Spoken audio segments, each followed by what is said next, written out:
नमस्कार, मैं हूं आपके साथ मयंक। देखिए, आज 20 तारीख है।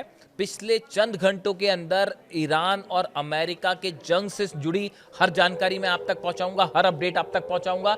लेकिन देखिए, एक बड़ी खबर। देखिए, इस वक्त की सबसे बड़ी खबर जो हॉर्मूज से आ रही है, ईरान के एक कार्गो जहाज पर अमेरिका के जहाजों ने हमला किया है, फायरिंग की है।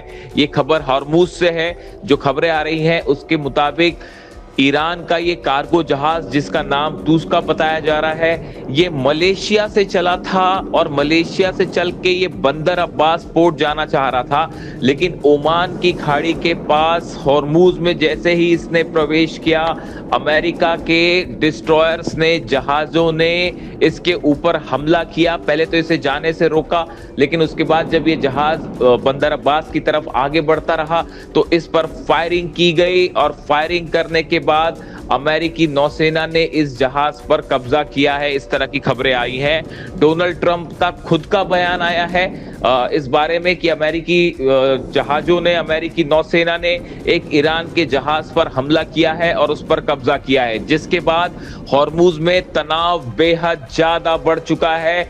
ईरान ने कहा है कि इस कार्रवाई का बदला लिया जाएगा। ईरान की सेना ने ऐलान कर दिया है कि अब खुले तौर पर एक्शन होगा और अमेरिका की इस कार्रवाई का मुंह तोड़ जवाब दिया जाएगा।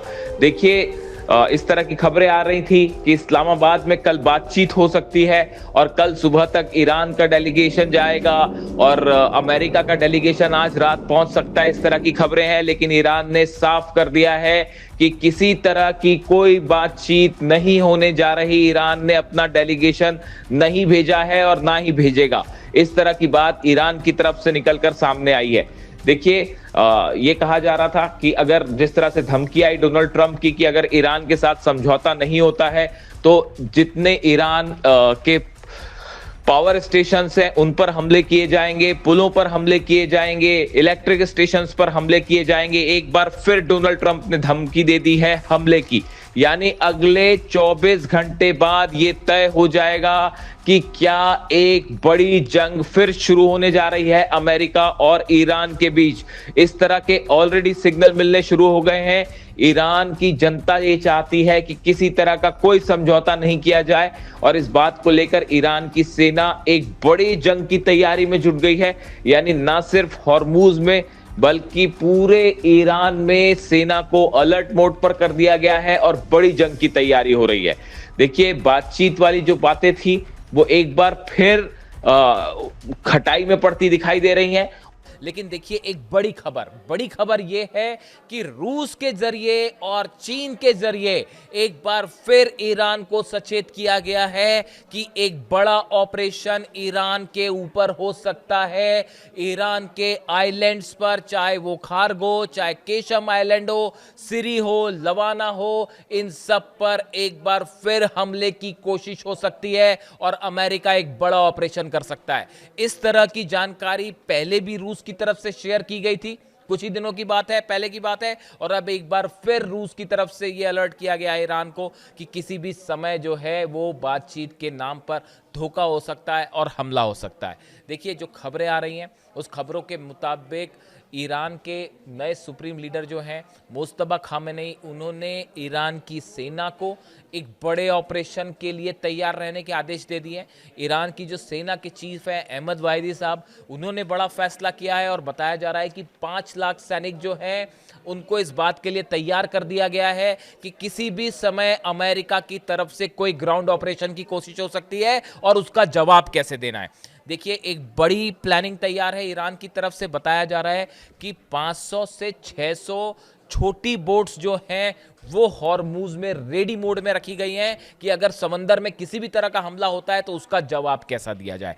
बात नंबर 1, जितने द्वीप हैं, सेकेंड पॉइंट, जितने द्वीप हैं, चाहे खार्ग हो, चाहे केशम आइलैंड हो, चाहे लद्दाख हो, चाहे सिरी हो, इन सब जगह, इन सब आइलैंड्स पे ईरान ने अपनी मिसाइल्स जो हैं, अबू मेहदी मिसाइल्स जो हैं, मैं पहले ही बता चुका हूं आपको, इनको रेडी मोड में रख दिया है। अबू मेहदी वो मिसाइल्स हैं जिसको शिप से भी फायर किया जा सकता है और जमीन से भी फायर किया जा सकता है। ये जितने आइलैंड्स हैं सब पे बड़ी संख्या में मिसाइल्स तैनात की जा रही हैं। तीसरा बड़ा डेवलपमेंट, सुरंग से मिसाइल्स निकाली गई हैं। वो मिसाइल्स जो कि रिजर्व मोड में रखी गई थी, उनको निकाल के बड़ी संख्या में तैनात किया जा रहा है।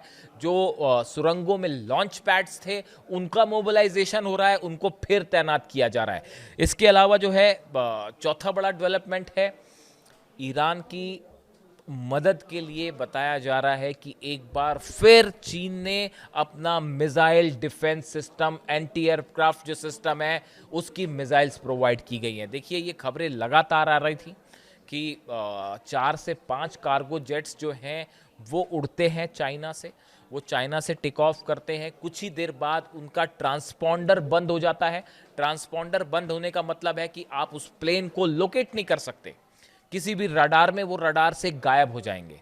बिल्कुल यही होता है। चीन से 4 से 5 कार्गो प्लेन्स, बड़े कार्गो प्लेन्स उड़ते हैं, वो उड़ने के बाद अपना ट्रांसपॉन्डर बंद कर देते हैं। खासकर जैसे ही वो ईरान के करीब आए, वो ईरान की एयर स्पेस में शामिल होते हैं और उसके बाद उनके बारे में कोई जानकारी नहीं मिलती। अब ये खबरें आ रही हैं कि ये पांचों कार्गो जेट्स ने तेहरान में लैंडिंग की है और बड़ी संख्या में ईरान की तरफ से मिसाइल्स और डिफेंस सिस्टम प्रोवाइड किया गया है।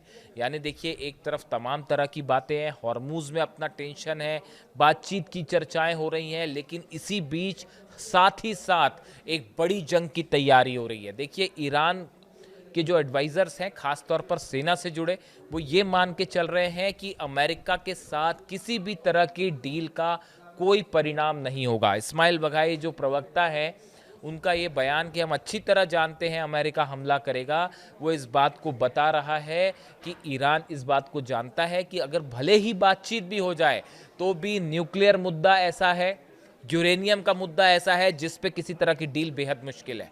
उसके अलावा मिसाइल प्रोग्राम, नेतन्याहू इस बात के लिए कतई राजी नहीं होंगे कि ईरान अपना मिसाइल प्रोग्राम जारी रखे। तो नेतन्याहू किसी भी सूरत में अगर डील होती भी होगी तो उस डील को कैंसिल करने की पूरी कोशिश करेंगे। इस सूरत में 10 दिन का ही सीज फायर है लिबनन में, वो हटता है, उसके बाद देखिए हिजबुल्लाह, नेतन्याहू कभी इस बात के लिए तैयार नहीं होंगे कि हिजबुल्लाह पर अटैक ना किए जाएं। वो हिजबुल्लाह के नाम पर एक बार फिर लेबनान पर निशाना साधेंगे।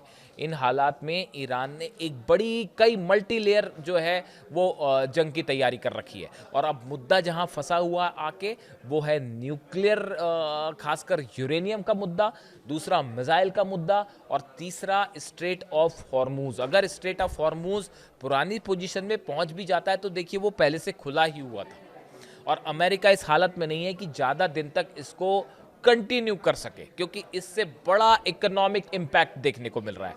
इन हालात में अमेरिका और ईरान के बीच बातचीत से ज़्यादा जंग के हालात उभर कर सामने आ रहे हैं। सिर्फ 48 घंटे बचे हैं, 48 घंटे बाद वो सीज फायर खत्म हो जाएगा, जो सीज फायर ईरान और अमेरिका के बीच में हुआ था। और सीज फायर खत्म होने के बाद 48 घंटे के बाद क्या होगा, इसका जवाब फिलहाल किसी के पास नहीं है।